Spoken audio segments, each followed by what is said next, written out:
Hi guys, okay, so today ang discussion naman natin is about curvilinear motion. So in here, no, ang pag-usapan natin is yung normal and tangential components of the acceleration, no, pagdating sa curvilinear motion. Okay, so let's assume na itong black na curve na to is ito yung path taken by the particle.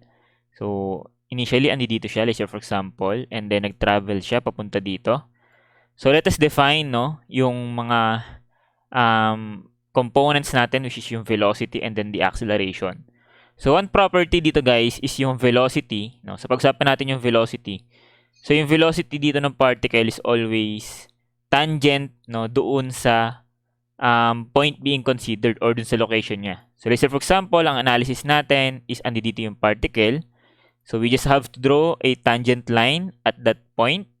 So at that tangent line, doon dadaan yung velocity. Okay? So, yun yung property ng velocity, no? Lagi siyang tangent doon sa point analyzed. Okay? Let's say, for example, nandito na yung point, na yung particle natin. So, draw a tangent line, and then, in the direction of that tangent line, doon dadaan yung velocity. Okay?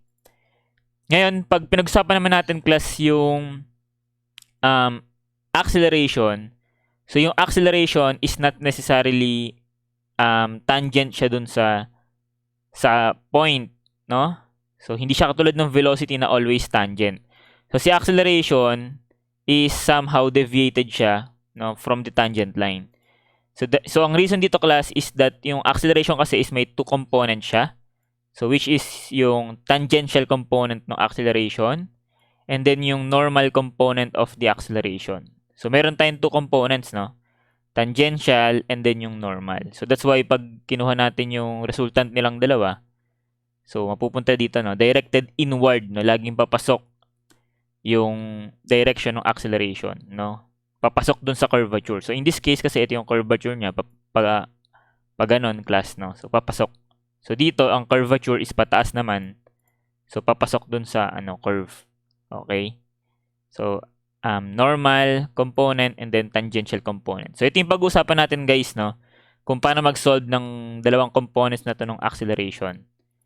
So, let us first discuss, no, yung tangential component. So, yung tangential component is the same lang dun sa pinag-usapan natin sa rectilinear motion pa, no?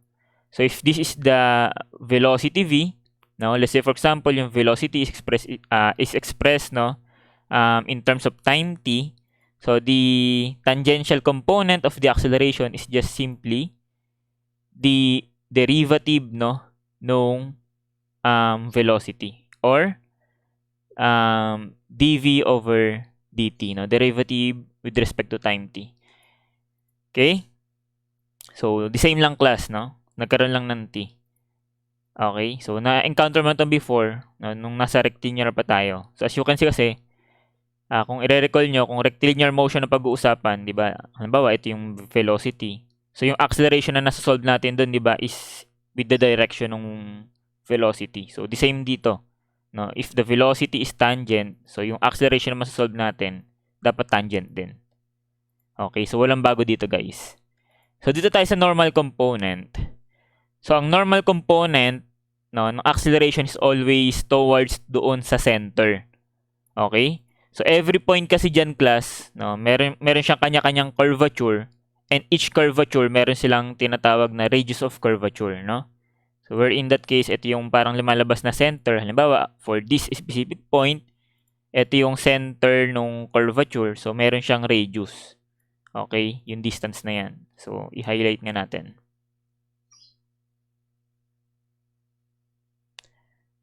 Okay. So, yung distance na to, ito yung lumalabas na radius of the curvature. So, syempre, at different points, no, iba-iba rin yung radius of curvature. No? So, let's say for example, ito naman yung radius of curvature niya. So, nakukuha natin yan gamit yung calculus. So, ano nga ulit yun, guys? Balikan lang natin. That the radius of curvature is equal to 1 plus y prime squared raised to 1.5. Okay? Over the y double prime. Okay? So let's say for example, yung curve no is given yung equation niya no. So ito yung yung pagkuha ng radius of curvature. Okay lang guys. So para makuha natin yung normal component, so ulitin ko lang guys that yung normal component is always towards doon sa center. Lagi siyang papunta doon sa center. Okay? And then the formula to solve for this one is just simply this one. Okay? That the normal component is equal to the v squared over the radius of curvature. So kung ano yung velocity niya at that point, so squared and then divided by kung ano yung radius niya at that point. So ganun lang yan guys. Okay, so ito ginagamit lang ito kapag yun nga ang given is yung equation nung curvature. So iba-iba kasi yung lumalabas na na radius. Pero sometimes halimbawa given na yung radius niya at that point. So simply plug in mo na lang yun dito.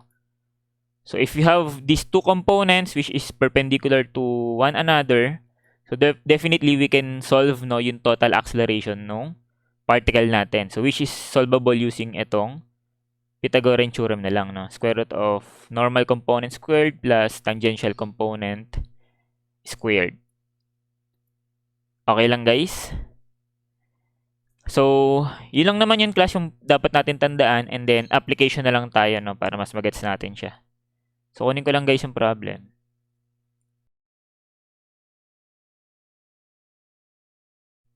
Okay, so start tayo, situation 14. So, sabi dito, guys, the boat is traveling along the circular path with a speed of 0.0625 t squared meters per second, where t is in seconds. So determine the tangential component of the acceleration or tangential acceleration when time is equal to 10 seconds. Determine the normal acceleration when time is equal to 10 seconds. And then determine the magnitude of its acceleration when time is equal to 10 seconds. So madali lang to guys, no? We just have to use properly yung mga formula. So as you can see, given naman to circular path, no? So at any point, constant yung radius to be 40 meters. Okay? So start tayo sa given. So yung given is the equation of the speed, no? In terms of time t, which is 0.0625 t squared. Okay? So for number 40, ang tinatanong tangential. So sabi natin this one is just the first derivative of the velocity, no? So in terms of with respect to time t, so that is dv over dt. Okay? So ayan, no? So kaya mo na yun, class. 0.0625 t squared. Okay? So tangential equals 2 times 0.0625 and then t. No? So ito yung tangential component ng acceleration, no, for any time t. So what we need to do, ang tinatanong, at time is equal to 10 seconds, so plug in lang natin, no? So 2 times 0.0625 and then 10. Okay? So how much that, guys? That is 1.25 and then ang magiging unit is in meters per second squared. Okay, so yan. Madali lang yan to, guys, no? So letter B. So correct. So next, number 41. So ang tinatanong is yung normal component, no? So that is v squared over r or yung rho. So since rho is constant, lagay natin siya dito sa taas.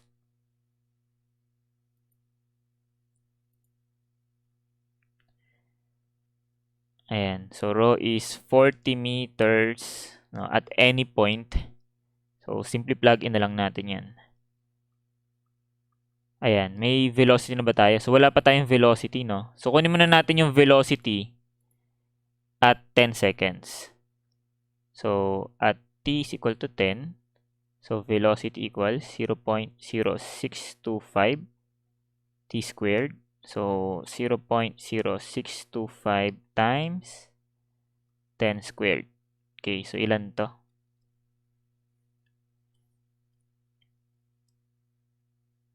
So, this one is 6.25. Okay, meters per second. Okay, so plug in lang natin. So, 6.25 squared. Okay, over ilan to? 40, no? So, as you can see, kung ipa-plug in natin yung units dyan, so this one is meters or meter per second and then naka-squared and then yung denominator naka-meters. So, magka-cancel out yung isang meter, magiging meter per second squared. So, acceleration siya, no?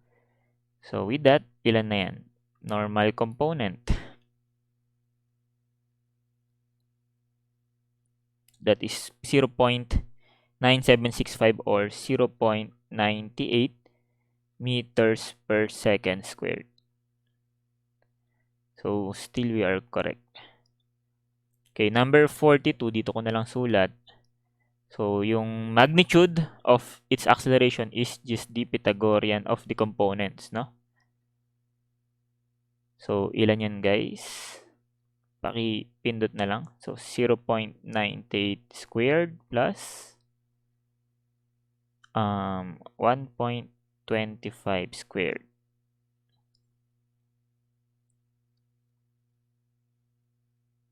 So, sagot, that is 1.59 meters per second squared. Okay, so we are correct. Letter C. Okay, gets ba yun, guys? So, simple lang. So, let's proceed sa next question.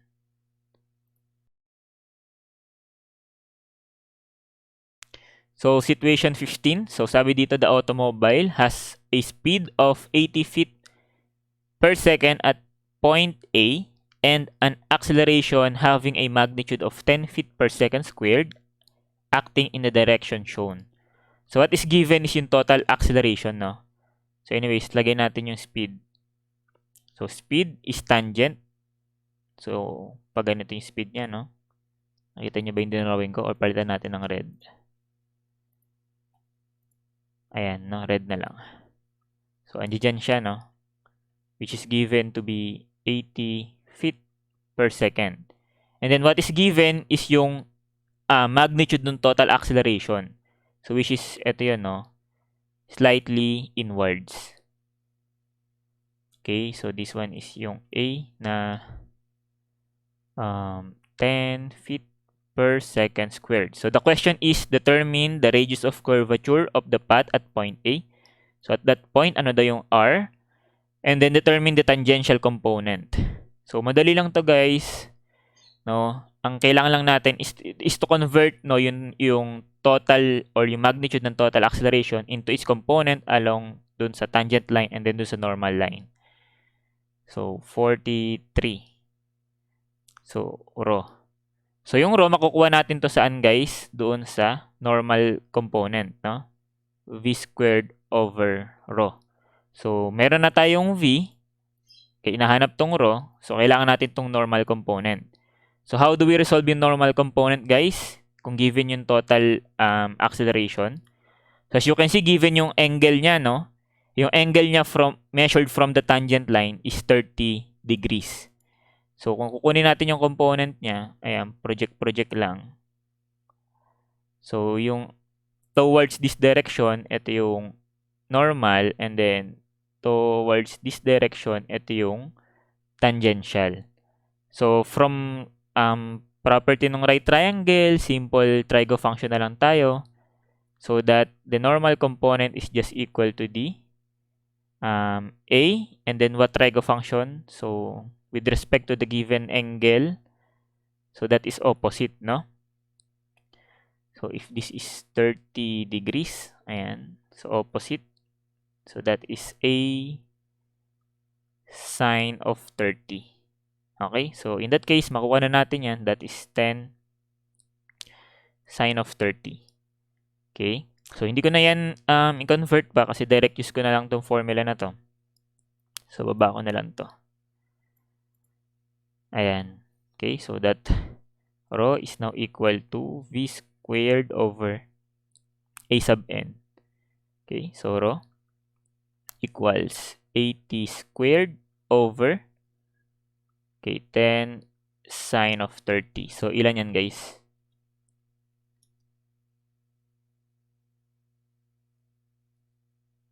So, that is 1 to 80 and then the unit will be in feet. Okay, so letter C. Okay? So, next, determine the tangential component. Okay, so ito mas madali, no? So, from the right triangle ulit dito, so that is adjacent na siya sa 30 degrees. So, cosine, no? So, A cosine of 30. Okay, so very simple. This one is 10 cosine of 30. So, how much is this?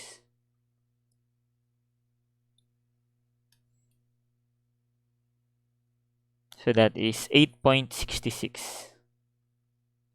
Okay, feet per second squared. Okay, so that is our answer, letter C. So, we are correct. Okay, so sana gets, guys. So, let us proceed now sa another example natin.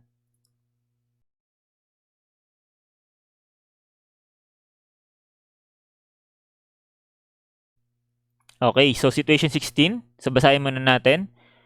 So, the racing car shown in the figure is traveling at 90 kilometers per hour when it enters the semicircular curve at A. The driver increases the speed at a uniform rate emerging from the curve, okay, at C at 144 kilometers per hour. So, tinatanong is determine the tangential acceleration when the car is at B. So, determine the normal acceleration when the car is at B. And then, determine the magnitude of the acceleration when the car is at B. Okay? So, ayun, balikan lang muna natin, guys, no? Recall lang natin yung formula kanina.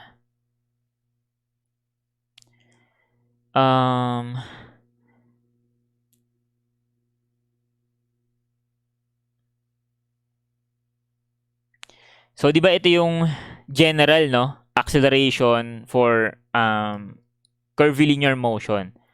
So, pag ang particle class is dumaan na siya sa, let's say for example, ang continuation nito, let's say for example, ayan. Naging straight siya, no? Naging straight yung motion niya dito. So, meaning to say, kapag andito na yung particle, okay, drawing natin. So, therefore, yung velocity niya will still be tangent, okay, to the straight line. So, in that case, along the straight line siya. Ito yung velocity. So, pagdating sa acceleration, so, still, meron pa rin siyang tangential component. Okay, A sub T. And then, as you can see, for straight lines kasi, no, the radius of curvature approaches infinity, no? For straight line, okay, so for straight line, yung curvature, since wala nga kasi siyang curvature, so therefore, yung radius nun, parang infinity, sobrang laki. So if the radius is infinity, therefore, kung gagamitin natin tong normal component ng acceleration at yung denominator is infinity, so we can say that the normal component is 0 for straight motion. Okay? So lumalabas dito, ayan, let's say for example, ganyan. Okay, A sub n, magiging 0 yan, guys, no? For straight path. So, that's why, kung marirecall nyo yung analysis natin nung sa rectilinear motion, ang nakikita mong acceleration doon na ginagamit mo, di ba, ano may mga formula doon? V is equal to VO plus AT, no? V squared is equal to VO squared plus 2AS, and then S equal to VOT plus 1 of AT squared. So, lahat ng acceleration na nakikita mo doon is actually tangential component. Okay? Or along dun sa direction ng velocity. So, the reasoning nga is ayan. No? Kasi nga yung normal component is nagiging 0 for straight motion. Kasi yung radius of curvature, infinity. Okay lang? So, recall lang natin guys, no, para dagdag idea lang yan. So, let us go back sa ating example, no, situation 16. So, sinabi dito at A, no, nung pumasok siya dito, ayan, ito pa yung velocity niya. So, this one is what? 90 kph. Pero nung lumabas na siya sa C, okay, ayan, lumabas siya dito. Lagyan natin VA. So, dito, VC. Okay, so ilan daw to? Naging 144 kph. So, meaning to say, nung nag-travel siya, no, doon sa semicircular curve, no, nagkaroon siya ng change in velocity.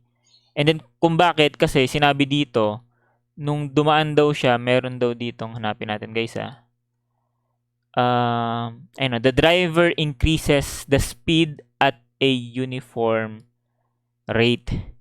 So, meaning to say, nag-accelerate siya from A papuntang C. Okay? So, para makuha natin yung acceleration na yon, no, we can actually convert yung curve kasi na yan into a straight line, no? Para mas ma-analyze natin siya ng mas madali. So, yung curve na yan, no, imbis na i-analyze natin siya as curve, i-convert ko muna siya as straight line. Let's say, for example, ayan siya. No? Tapos, ito yung lumalabas na A.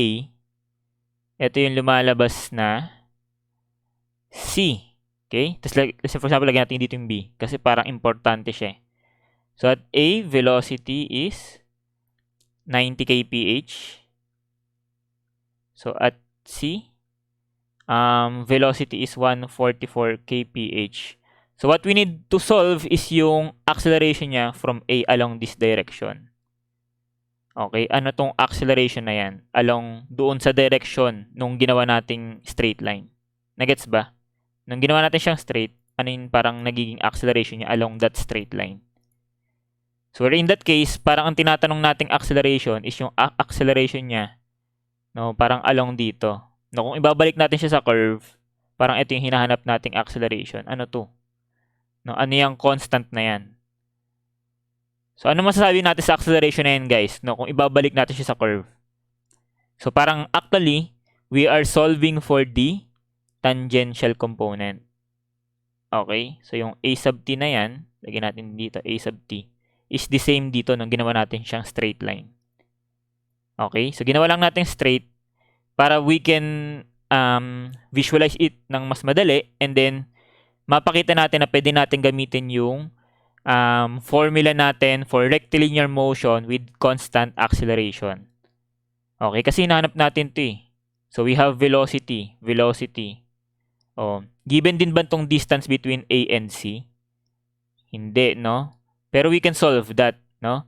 Kasi semicircle ito, so kaya natin kunin yung length, no, or yung circumference. Yun, no? So, yung circumference ng semicircular curve na yan. So, which is equal din sa pi r, no? So, yung length na to, tawagin nating S, is equal to pi r. Tama ba? Kasi for isang buong bilog, 2 pi r, no? So, sana nagigets guys. So, we have the radius. So, lagay natin 100 pi meters, no? Yung total length nung semicircular curve, no, binatak natin, naging straight.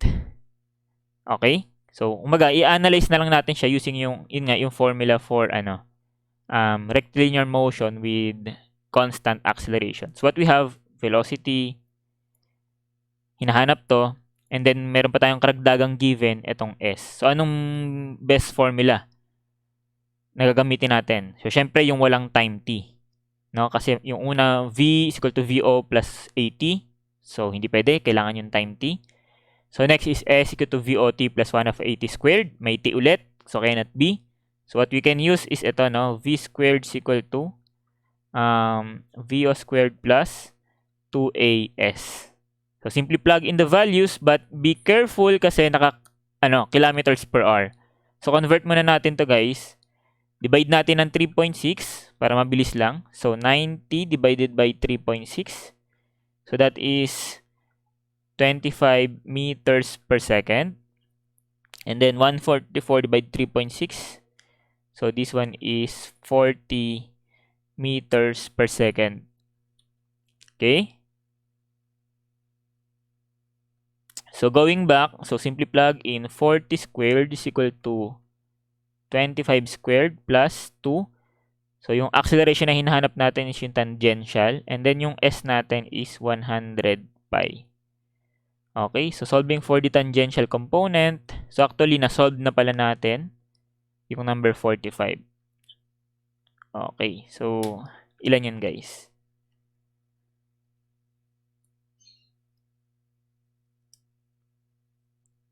So, that is 1.55. 1.55 and then meters per second squared. So, for this specific problem, yung tangential acceleration is constant kasi sinabi nga yun dito, no? So, it increases the speed at uniform rate. So, meaning to say, at any point no, between A papuntang C, so yung tangential acceleration is constant na 1.55. So, we can say na at point B, kasi ito yung tinatanong, di ba? Na at this point, ano daw yung acceleration, tangential acceleration? So, same lang, 1.55. Okay? So, yan. Nasolve na natin, no? That is letter C. So, we are correct. So, next is determine the normal acceleration when the car is at B. So, ito yung ina-analyze natin, nasa B. So, ito yung AT, ito yung AN. So, simple na lang. Number 46. So, A sub N at point B. So, simple lang, no? That is what? V squared over rho or R, no? V squared over R. So, since this one is ano naman, mayroon naman siyang constant na radius of curvature which is 100. So, madali na lang. So, ang problema dito, class, is since ang hinahanap natin is at B, so therefore, ang kailangan natin dito is yung velocity at B. Okay? So, ang meron pa lang tayo, velocity at A, velocity at C. So, kailangan natin tong sa B. So, ilan kaya yan, guys?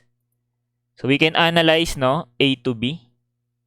Analyze natin to. So, in distance na to is what? Syempre, kalahati. So, this one is 50 pi.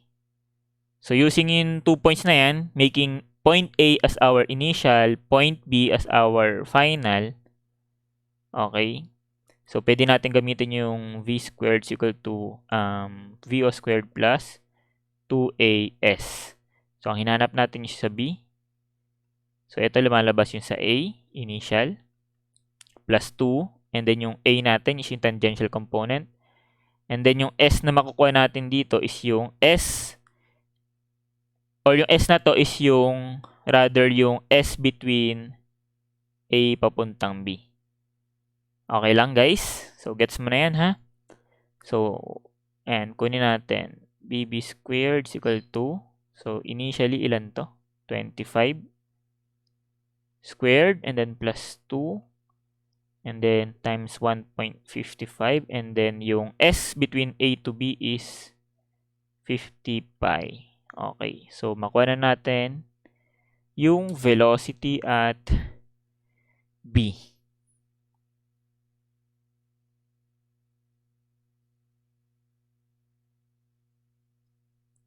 Okay, so that is around 33.35. Okay, and then meters per second. So with that, we can substitute na yan dito. So 33.35 meters per second squared over 100 meters. Okay, so ilan ngayon yung normal acceleration at B.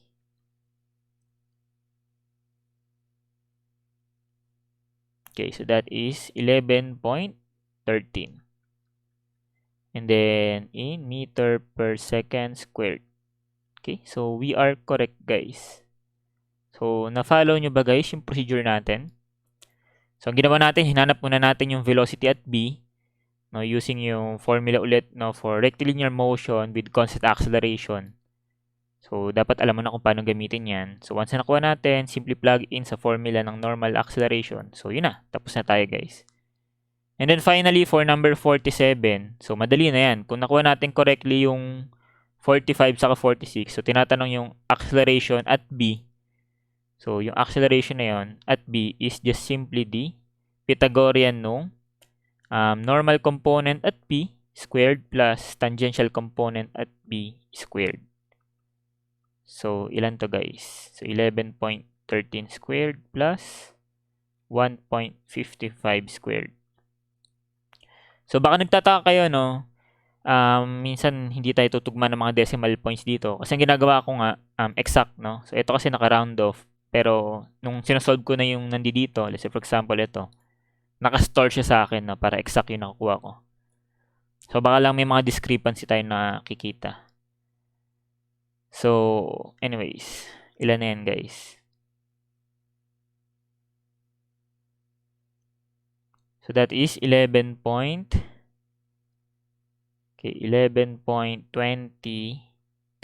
meters per second squared. Okay, so that is letter D. So, correct. Okay, so, ayan. So, last problem na tayo, class, for this topic. So, sa next video, another topic na tayo, guys. Okay, ayan. So, situation 17. So, the automobile is originally at rest at S is equal to 0. So, initially, velocity is 0. No? So, the tangential acceleration can be expressed as A sub t is equal to 0.05 t squared, no, in feet per second squared, where t is in seconds. So, parang ito yung starting point niya, no? Dito siya nag-start. And then, mag-travel siya to the left. And then, papunta dun sa curve. Okay, so tinatanong dito, class, is determine the magnitude of its velocity at S is equal to 550 feet. And then, determine the magnitude of its acceleration, no, at S equal to 550. So, as you can see, parang lumalabas, itong 300 feet na to, ito yung distance wherein straight pa yung direction niya, no? So, after 300 feet na matravel niya, dadaan na siya sa curvature dito. So, which is, dahil ang pinag-uusapan natin is yung S at 550 feet, so, for sure, lalagpas siya dito, no? Dadaan siya sa curvature. So, therefore, magkakaroon tayo ng tangential saka normal component, no, ng acceleration. Okay? So, start tayo sa given. So, sabi, S is equal to 0. So, parang lumalabas dyan, at time is equal to 0. So, position is equal to 0. And then, sabi, at rest siya. So, velocity is equal to 0. Okay? So, yan yung initial condition. And then, we are given here that A sub t is expressed as 0.05 t squared. Okay? So, velocity ang tinatanong at S is equal to 550 feet. So, paano natin kukunin yung velocity? So, recall. So, lagyan na natin dito. 48. Tinatanong V when S is equal to 550 feet. So, recall that A sub t ay equal sa dV over dt. Right? So, we just have to rewrite yung equation. So, magiging dV over dt equals 0.05 and then t squared. So, cross multiply. So, magiging dV is equal to 0.05 t squared dt and then integrate both sides. So, lumalabas. V is equal to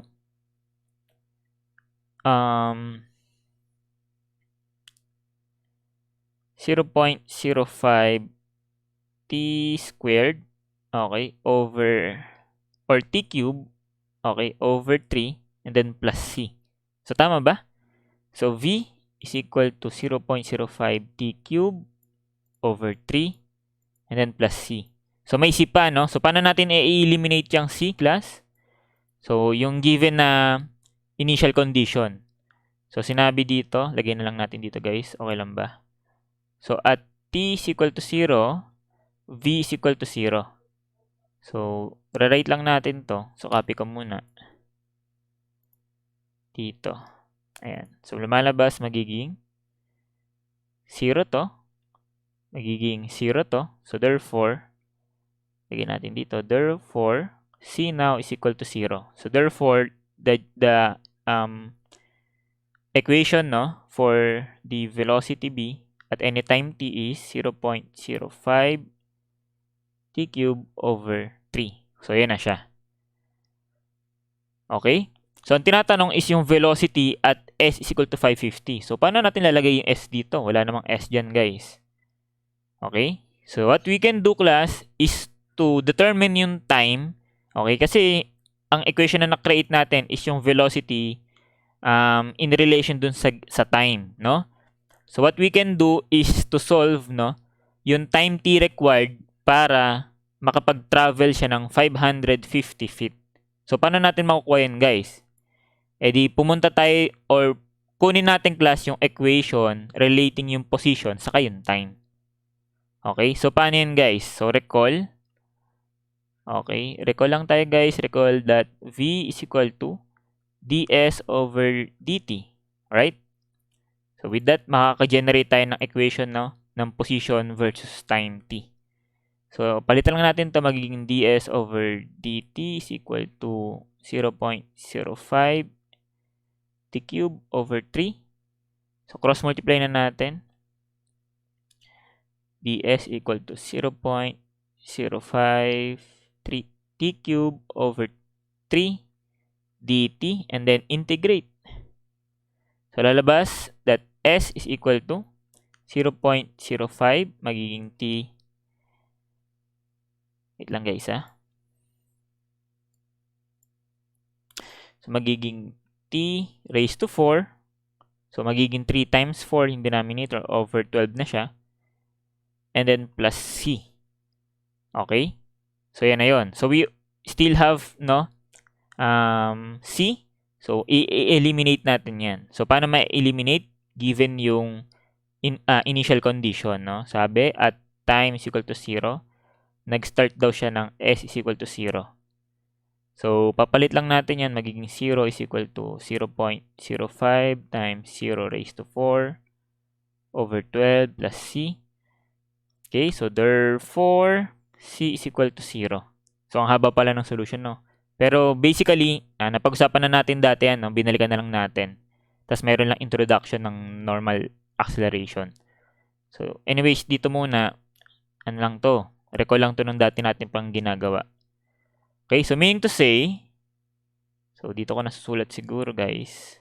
Meaning to say that the equation relating the position and then time t is eto, guys, no? S is equal to 0.05 t raised to 4 over 12. Okay? So with that, kaya na nating kunin, no, yung time t required para makapag-travel siya ng 550 feet. So at s is equal to 550. So ang tinatanong, ano yung time t? So just substitute.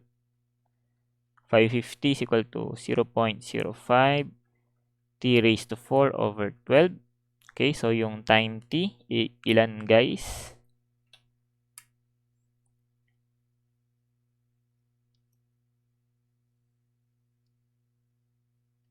Okay, so that is 19.06.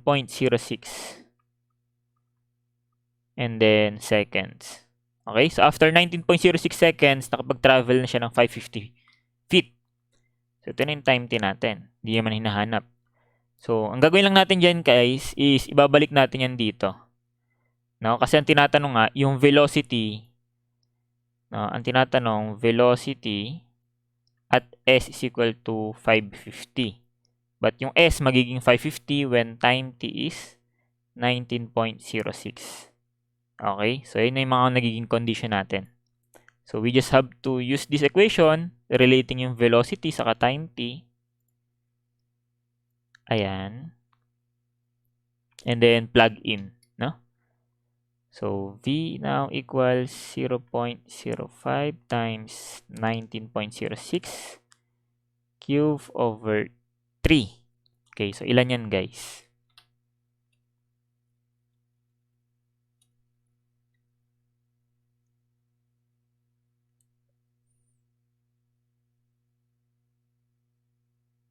Okay, so the answer is 115.42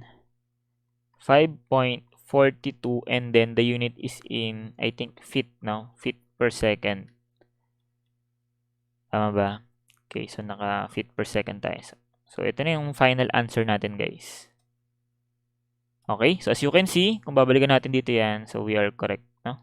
115.42 feet per second. So, sana gets, guys, no, yung ginawa natin. And then finally, determine the magnitude of its acceleration at s is equal to 550. So, kailangan natin kunin yung normal sa yung tangential component. So, recall tayo, guys, number 49.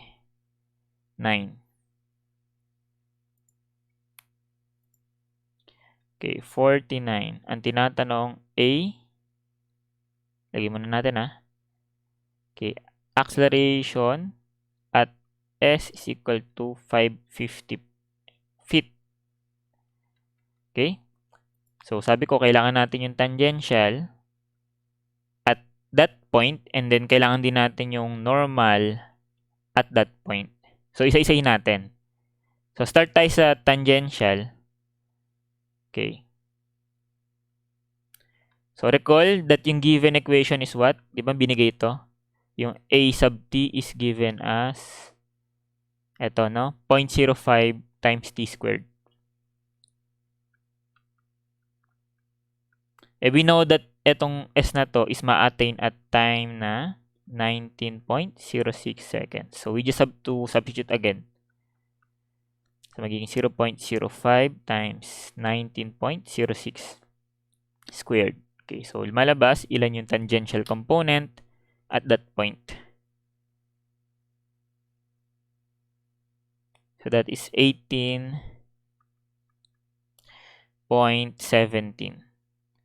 So, feet per second squared. So, ang gagawin ko, class, naka-round up kasi yan, pero ang gawin nyo, i-try nyo, i-store na lang sa calculator, no? Para later on exact yung sagot natin. Okay? So, next is for the normal component. So, this one is what? Simply v squared over r, no? But we'll already have the velocity, no? When s is equal to 550, no, kakasolve lang natin yan kanina. Ito yun. 115.42. So, try nyo na lang din, guys, nakastore yan para exact yung sagot natin. Okay, so palit natin dito yan, guys. 115.42 squared. Okay, over, ano yung radius of curvature? So, 240. So, tama ba? Nasa curve ba siya? Testingin pa ba natin yun? Try nga natin, guys. No? Ilan yung pag-andi dito na? Ilan ba tong quarter circle na yan? So, that is 2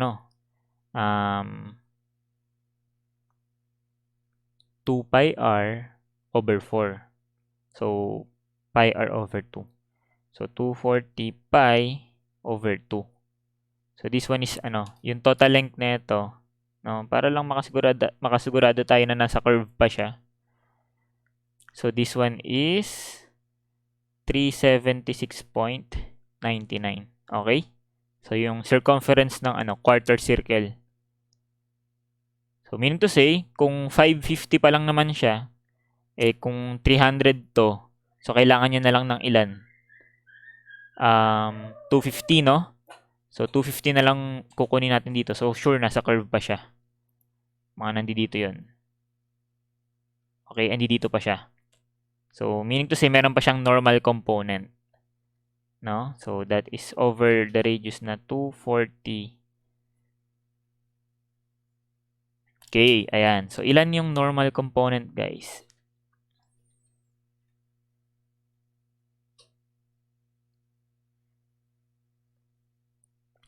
So this one is 55.51 feet per second squared. So sana tama pa yung mga naka-store sa calculator ko. So finally, we can now solve yung magnitude ng total acceleration. So an squared plus at squared. So paki-substitute na lang guys, ilan yung sagot.